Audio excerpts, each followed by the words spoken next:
નમસ્કાર વિદ્યાર્થી મિત્રો, આજે આપણે 11 રસાયણ વિજ્ઞાનમાં લેક્ચર નંબર 16 એમાં આપણે રાસાયણિક પ્રક્રિયાની તત્વયોગમિતિ એના વિશે અભ્યાસ કરીશું. રાસાયણિક પ્રક્રિયાઓની તત્વયોગમિતિ ખૂબ જ અગત્યનો મોસ્ટ આઈએમપી ટોપિક છે. તત્વયોગમિતિ દાખલાઓ માટે સમજવી ખૂબ જ જરૂરી છે. બોર્ડની એક્ઝામમાં અથવા JEE કે નીટની એક્ઝામમાં તત્વયોગમિતિને લગતા દાખલાઓ છે એવા પ્રશ્નો હોય, એટલે ખૂબ જ ધ્યાનપૂર્વક સમજજો. કારણ કે આ પાઠ પૂરતું નહીં, પણ આનો ઉપયોગ પાછો તમારે બીજા પાઠમાં પણ અને 12મા ધોરણમાં પણ ઘણો બધો આવશે. એટલે ખાસ ધ્યાન આપીને, થોડુંક વધુ ભાર આપીને રાસાયણિક પ્રક્રિયાની તત્વયોગમિતિ અને એને સંબંધિત ગણતરીઓ એ તમને ખાસ આવડવી જોઈએ. ચાલો, સૌથી પહેલાં આપણે લઈએ તત્વયોગમિતિ, એટલે એને કહેવાય સ્ટોઇકિયોમેટ્રી. સ્ટોઇકિયોમેટ્રી 2 ગ્રીક શબ્દોથી બનેલો છે, સ્ટોઇકિયોન અને મેટ્રોન. સ્ટોઇકિયોન એટલે તત્વ અને મેટ્રોન એટલે માપન. તત્વોનું માપન, અથવા તો માપન ન કહેવું હોય તો વહેંચણી, તત્વોની વહેંચણી. રાસાયણિક પ્રક્રિયાની તત્વયોગમિતિ એટલે શું? તો ભાગ લેતા પ્રક્રિયકો અને ઉદ્ભવતી નિપજોની યોગ્ય વહેંચણી. ભાગ લેતા પ્રક્રિયકો, રાસાયણિક પ્રક્રિયામાં શું થશે? તો ભાઈ 2 પ્રક્રિયાઓ છે એ પ્રક્રિયા કરશે, એટલે એમાંથી નવી કાંઈક નિપજ છે એ બનશે. પ્રક્રિયકો વચ્ચે પ્રક્રિયા થાય, એમાંથી નિપજો બને, બરાબર ને? તો જેટલા પ્રમાણમાં પ્રક્રિયકોએ પ્રક્રિયા કરી હોય એટલા જ સામે પ્રમાણમાં નિપજ બને. તત્વો હરખા જ હોય, આ બાજુ 5 કાર્બનના પરમાણુઓએ ભાગ લીધો હોય તો સામે નિપજમાં પણ 5 જ કાર્બનના પરમાણુઓ હોય. આને શું કહેવાય? યોગ્ય રીતે વહેંચણી થઈ કહેવાય. હા, એનું બદલી જાય પણ સ્વરૂપ બદલે, કે આ બાજુ કાર્બન કંઈક અલગ સ્વરૂપમાં હતો, દાખલા તરીકે કોલસા સ્વરૂપમાં હતો, પછી આ બાજુ એ કાર્બન ડાયોક્સાઇડ વાયુ સ્વરૂપમાં આવી ગયો, પ્રક્રિયા હવારે થઈ ગઈ એટલે, તો એનું સ્વરૂપ બદલે. રાસાયણિક પ્રક્રિયા થાય એટલે શું થશે? તો ભાઈ આ પ્રક્રિયકો છે એની વચ્ચે પ્રક્રિયાઓ થઈ એટલે પ્રક્રિયકોના સ્વરૂપ બદલી ગયા, એમાંથી નવી કંઈક નિપજો બની ગઈ, પણ જે સંખ્યા હતી એ તો એની એ જ રહી. એની વહેંચણી યોગ્ય રીતે થવી જોઈએ. આ બાજુ 10 કાર્બન પરમાણુ છે તો સામે નિપજમાં કાર્બન પરમાણુ 10 જ હોવા જોઈએ. આ બાજુ 15 હાઇડ્રોજને પ્રક્રિયા કરી હાઇડ્રોજન પરમાણુઓએ, તો સામે નિપજમાં પણ હાઇડ્રોજન પરમાણુની સંખ્યા 15 જ થવી જોઈએ. તો જેટલા પરમાણુઓ આ બાજુ હોય તત્વના, એટલા જ નિપજમાં પણ એટલા પરમાણુઓ હોય. તો આને થઈ કહેવાય યોગ્ય રીતે વહેંચણી. તો વહેંચણી એટલે તો ભાગ લેતા પ્રક્રિયકો અને ઉદ્ભવતી નિપજોની યોગ્ય વહેંચણી, એટલે એને કહેવાય તત્વયોગમિતિ. બરોબર? ઉદાહરણ લઈને સમજીએ આપણે. મિથેનની દહન પ્રક્રિયાની તત્વયોગમિતિ આપણે દર્શાવવી છે. ખાસ અગત્યનું, એક વ્યવસ્થિત સમજી લેશો એટલે તમને ઘણા બધા દાખલાઓ છે એ આવડી જશે. મિથેનની દહન પ્રક્રિયાની તત્વયોગમિતિ. તો સૌથી પહેલાં તો મિથેન. ચાલો, મિથેનનું અણુસૂત્ર બધાને આવડતું હોવું જોઈએ. મિથેન એટલે CH4. હવે એની પ્રક્રિયા લખવાની છે. કઈ પ્રક્રિયા? તો દહન પ્રક્રિયા. તમને ખ્યાલ જ હશે કે ભાઈ દહન એટલે ઓક્સિજન સાથેની પ્રક્રિયા, ઓક્સિડેશન થવું, એને દહન થયું કહેવાય. તો મિથેનની ઓક્સિજન વાયુ સાથે પ્રક્રિયા કરો અને જે પ્રક્રિયા થાય એને મિથેનની દહન પ્રક્રિયા કહેવાય. ચાલો આપણે અહીંયા દર્શાવીએ પ્રક્રિયા. કઈ પ્રક્રિયા દર્શાવવાની છે? તો પ્રક્રિયા દર્શાવીએ આપણે મિથેન CH4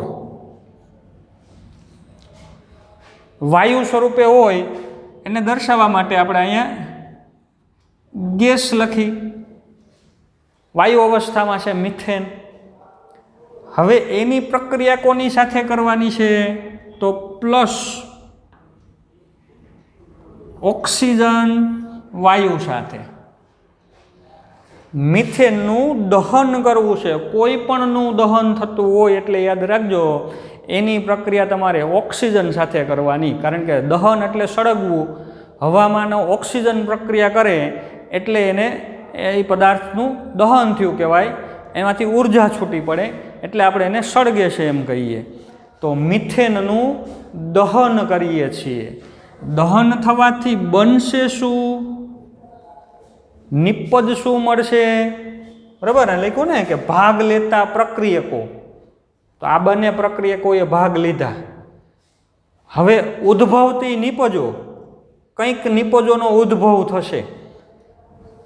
કાર્બન ઓક્સિજન હારે પ્રક્રિયા કરીને કાર્બન ડાયોક્સાઇડ વાયુ બનાવે, CO2 વાયુ. આને આપણે વાયુ સ્વરૂપમાં દર્શાવીએ ગેસ.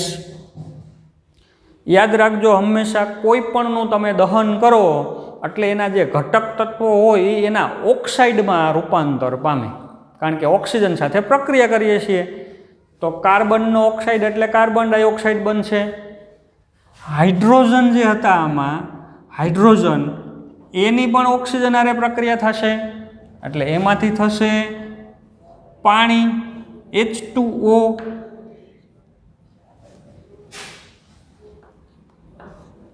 કાર્બન ડાયોક્સાઇડ વાયુ અને પાણી બન્યું. પણ પાણી પ્રવાહી સ્વરૂપે નહીં બને. કોઈ વસ્તુને સળગાવીએ ત્યારે એમાંથી પ્રવાહી પાણી છૂટું નહીં પડતું હોય. પાણી બને છે પણ ઊંચું તાપમાન છે એટલે વરાળ સ્વરૂપે એમાંથી મુક્ત થાય છે. તો પાણી પણ કઈ અવસ્થામાં છે? બાષ્પ અવસ્થા એટલે વાયુ અવસ્થામાં. તો મિથેનને જ્યારે આપણે સળગાવીએ છીએ એટલે એની ઓક્સિજન સાથે પ્રક્રિયા કરીએ છીએ. પ્રક્રિયકો વચ્ચે પ્રક્રિયા થાય છે અને બે નિપજોનો ઉદ્ભવ થાય છે, કાર્બન ડાયોક્સાઇડ અને પાણી. બરાબર. આપણી ઘરે પણ આપણે જ્યારે ગેસ છે એને આમ દિવાસળીથી સળગાવીએ એટલે દિવાસળીથી પહેલાં ઉર્જા આપવી પડે. કારણ કે પહેલાં બેયના બંધ તોડવા માટે થોડીક ઉર્જા આપણે આમ બેયને આપવી પડે. એટલે પછી એના બંધ તૂટે ને પ્રક્રિયા ચાલુ થઈ જાય.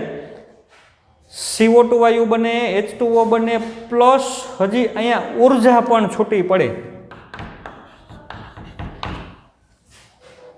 કેટલા કિલો કેલરી ઉર્જા છૂટી પડશે તો એ અત્યારે આપણો મુદ્દો નથી. એના વિશેનો આખો આપણે નવો પાઠ ભણીશું, ઉષ્માગતિશાસ્ત્ર. એમાં એનો અભ્યાસ કરીશું કે ભાઈ કેટલી ઉર્જા છૂટી પડી. તો એનો પાઠ છે ઉષ્માગતિશાસ્ત્ર, થર્મોડાયનેમિક્સ. એ જ્યારે ભણશું ત્યારે આપણે ઉર્જાનો અભ્યાસ કરીશું. ચાલો અત્યારે આપણો આ મુદ્દો છે નહીં. આપણે ખાલી અત્યારે એ જોવું છે કે ભાઈ આનું દહન કરીએ તો કેટલો CO2 વાયુ બને અને કેટલું પાણી વાયુ સ્વરૂપમાં બનશે બાષ્પ અવસ્થામાં. તો આ પ્રક્રિયા લખી CH4 + O2 ઇટ ગીવ્સ. અને શું વચાય? ઇટ ગીવ્સ એટલે કે તે આપે છે. શું આપે છે? તો CO2 + H2O, કાર્બન ડાયોક્સાઇડ અને પાણી. પણ હવે આપણે આ પ્રક્રિયાને બેલેન્સ કરવી પડે. આપણે કીધું ને યોગ્ય વહેંચણી કરવી પડે. અત્યારે યોગ્ય વહેંચણી નથી. કેવી રીતે નથી? જો ચેક કરીએ, આ બાજુ કાર્બન 1 છે, 1 કાર્બન પરમાણુ. અહીંયા કાર્બન પરમાણુ 1 જ છે નિપજમાં. તો કાર્બનની યોગ્ય વહેંચણી છે. બરાબર છે, કાર્બનની વહેંચણી યોગ્ય છે.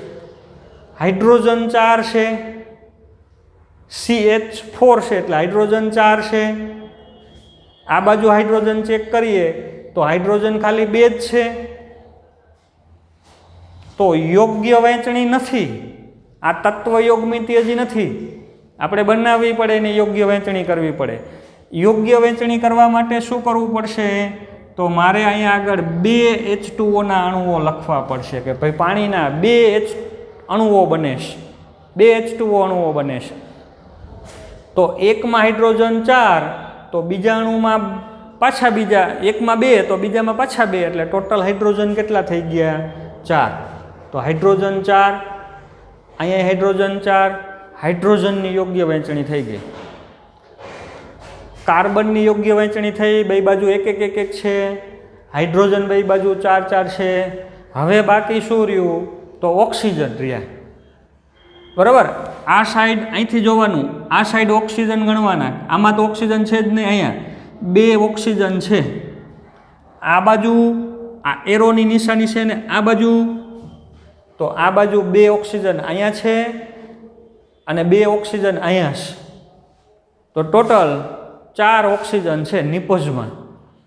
પ્રક્રિયકમાં ખાલી 2 જ છે, તો એની યોગ્ય વહેંચણી કરવા માટે અહીંયા મારે આગળ 2 કરી નાખવું. આમ 2 ઓક્સિજનના અણુ લીધા આપણે, તો 4 ઓક્સિજન પરમાણુ થઈ ગયા ને.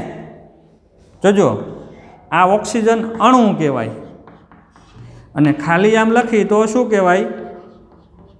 પરમાણુ. તો ઓક્સિજનના અણુ 2 છે, તો એના પરમાણુ કેટલા થાય? 4. તો 4 ઓક્સિજન પરમાણુ છે. તો 2 એમાંથી આમાં આવ્યા, કાર્બન આરે જોડાણા, અને 2 છે એ પાણીમાં રોકાણા, પાણીના એક અણુમાં H2O + H2O એટલે 2 ઓક્સિજન. તો ઓક્સિજન એ 4 4 થઈ ગયા. તો હવે આની યોગ્ય વહેંચણી થઈ ગઈ.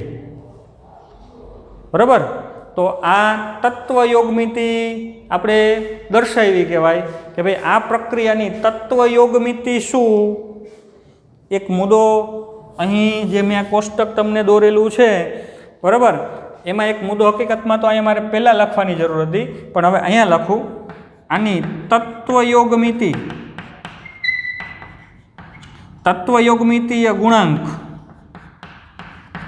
આ બધાના તત્વ યોગમિતીય ગુણાંક શું કહી શકીએ?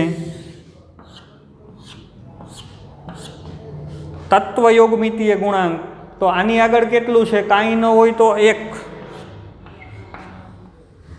ઓક્સિજનની આગળ છે 2. CO2 ના કેટલા અણુ? તો 1. H2O ના કેટલા અણુ? તો 2. તો આ એના તત્વ યોગમિતીય ગુણાંકો કહેવાય. રાસાયણિક પ્રક્રિયાના તત્વ યોગમિતીય ગુણાંક કહેવાય. પ્રક્રિયકોના ગુણાંક શું છે? 1 અને 2.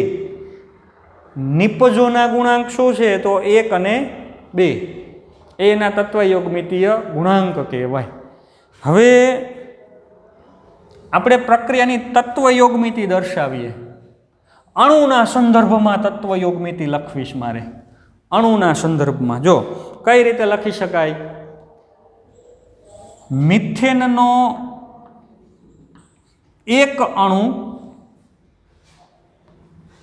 જોજો, મિથેનનો એક અણુ ઓક્સિજનના 2 અણુ સાથે પ્રક્રિયા કરે તો આપણને કાર્બન ડાયોક્સાઇડનો 1 અણુ મળે અને પાણીના 2 અણુ મળે. આજે હું બોલ્યો ને એ અણુના સંદર્ભમાં તત્વ યોગમિતિ બોલ્યો. અણુના સંદર્ભમાં તત્વ યોગમિતિ શું થાય? તો મિથેનનો 1 અણુ ઓક્સિજનના 2 અણુ સાથે પ્રક્રિયા કરે એટલે કાર્બન ડાયોક્સાઇડનો 1 અણુ બને અને પાણીના 2 અણુઓ બને. અણુના સંદર્ભમાં પ્રક્રિયા મેં લખી. ટૂંકમાં મિથેનના અણુ, જેટલા મિથેનના અણુઓ લઈ એના કરતાં આપણે ઓક્સિજનના અણુ ડબલ લેવા પડે. જો આખી પ્રક્રિયા પૂરી કરવી હોય તો મિથેનના અણુ કરતાં ઓક્સિજનના અણુની સંખ્યા ડબલ લેવી પડે.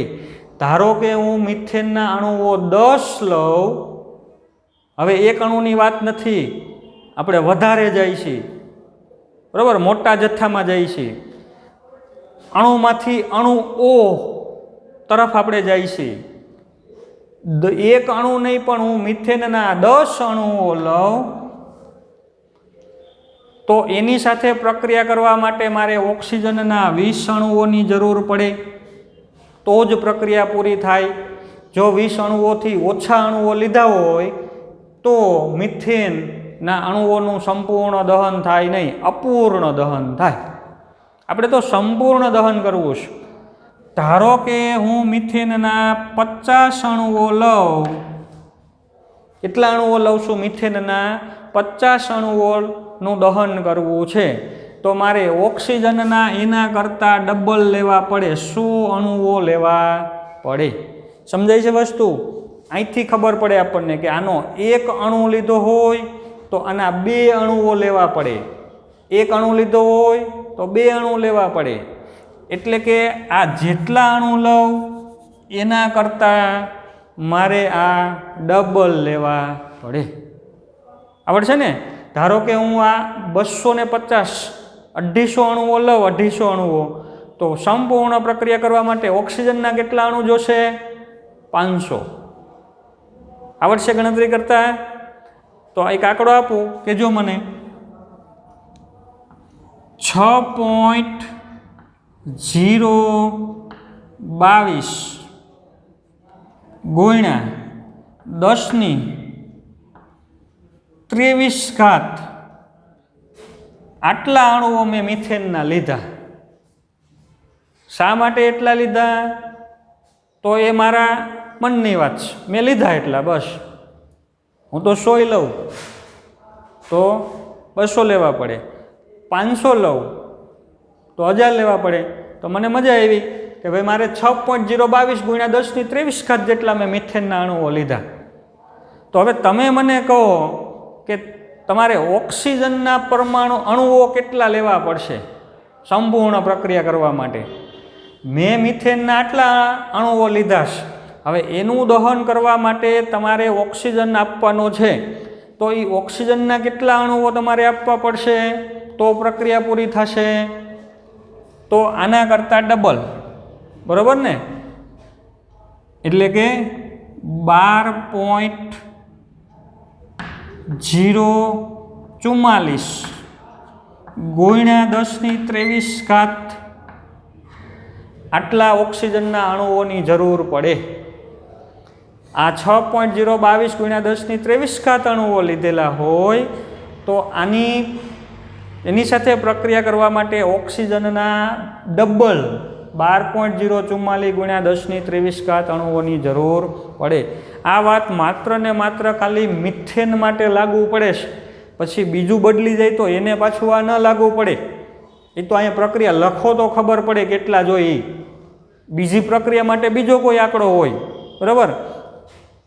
ચાલો આટલું થયું. હવે મને એ કહો કે આની બેયની પ્રક્રિયા કરાવીએ તો કાર્બન ડાયોક્સાઇડ કેટલો બને અને પાણી કેટલું બને? તો આ સંબંધ છે કે ભાઈ એક અણુની પ્રક્રિયા કરાવીએ તો કાર્બન ડાયોક્સાઇડનો એક જ અણુ બને. તો 6.022 ગુણ્યા 10⁻23 એટલા અણુઓની પ્રક્રિયા કરાવીએ આપણે તો કાર્બન ડાયોક્સાઇડ એટલા જ બનવાના. 6.022 ગુણ્યા 10⁻23 બરાબર? મિથેનના અણુઓ એટલા જ કાર્બન ડાયોક્સાઇડના અણુઓની જરૂર પડે. હવે પાણી કેટલું બનશે? H2O કેટલું બનશે?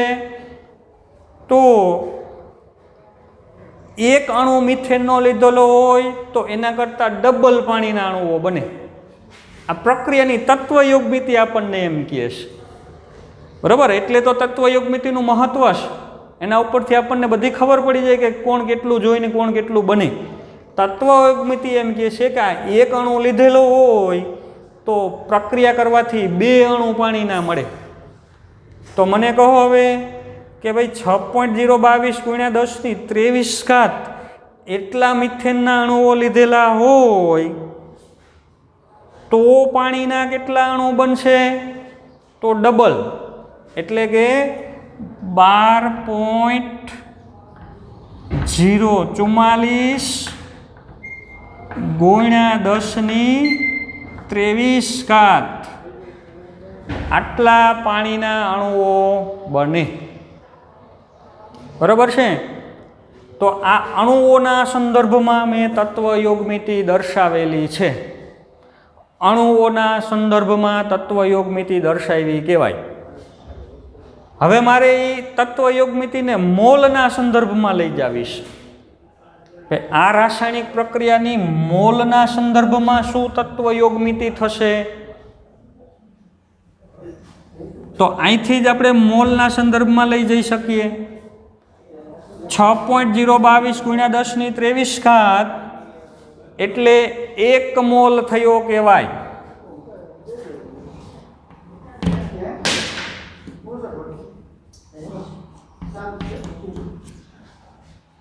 6.022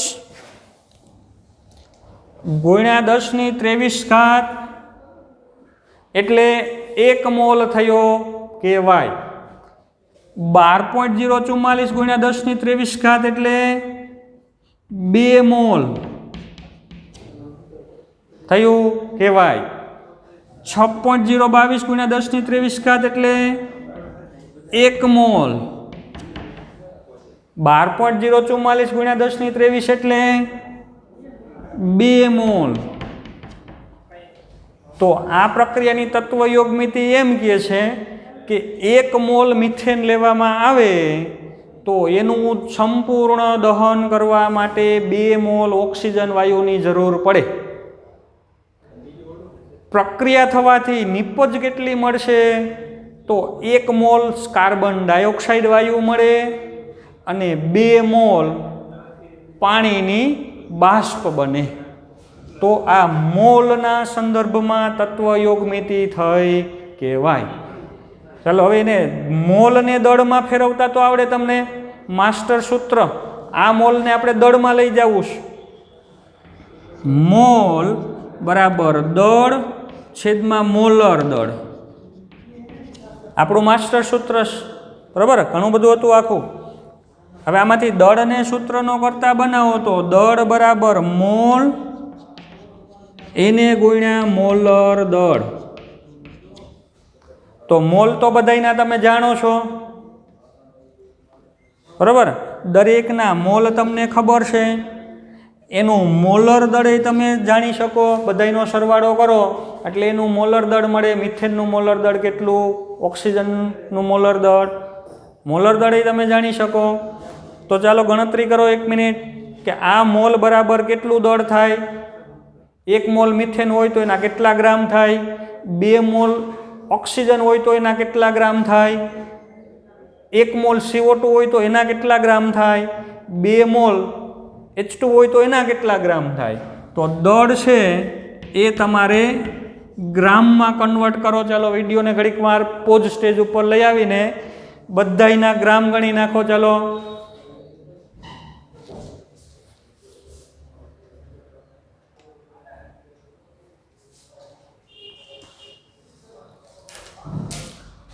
ચાલો તો તમે લોકોએ દળ ગણેલા હશે। મોલની જે તત્વયુગ્મિતિ હતી એ હવે આપણે ગ્રામના સંદર્ભમાં લઈ જાવી છે, દળના સંદર્ભમાં। 1 મોલ મિથેન એટલે તો અહીંયા 1 મૂકો ગુણ્યા એનું મોલર દળ। તો કાર્બનનું પરમાણુય દળ 12, હાઇડ્રોજનનું 1, 4 છે એટલે 4 થાય। તો 12 ને 4 16, 1 ગુણ્યા 16 કરો, મોલ 1, મોલર દળ 16। तो दળ કેટલું થયું? 16। तो 16 ग्राम मिथेन थयो कहेवाय। 16 ग्राम।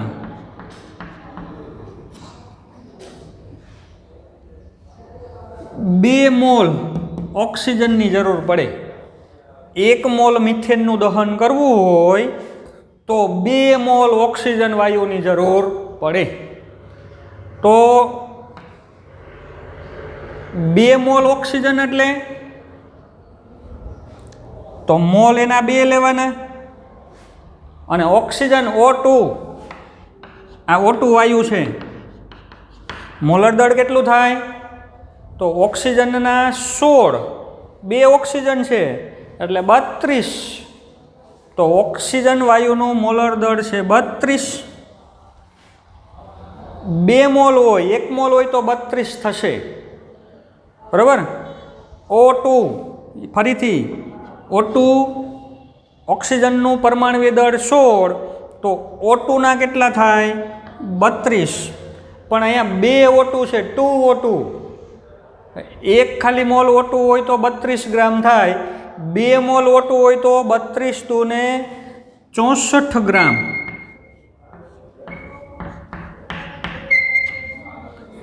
તો જો 16 ગ્રામ મિથેનને સળગાવવો હોય એનું સંપૂર્ણ દહન કરવું હોય તો તમારે 64 ગ્રામ ઓક્સિજન વાયુની જરૂર પડે તો સંપૂર્ણ દહન થાય હવે નિપજ કેટલા ગ્રામ મળશે આપણે ગ્રામમાં જોઈશે હવે કેટલા ગ્રામ નિપજ મળશે તો આ મોલને ગ્રામમાં કન્વર્ટ કરી નાખીએ CO2 નો 1 મોલ તો મોલ લખીએ 1 હવે એનું મોલર દળ CO2 તો 1 કાર્બન ને 2 ઓક્સિજન કાર્બનના 12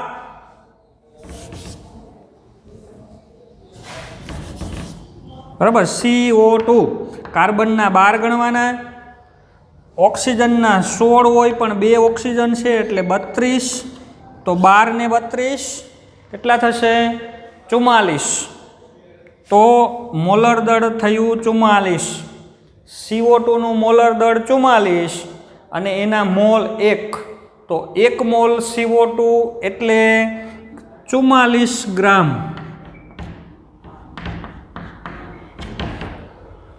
44 ગ્રામ CO2 વાયુ બને ગ્રામમાં જોઈ તો પાણી કેટલા ગ્રામ બનશે તો હવે આપણે જે પ્રક્રિયા કરી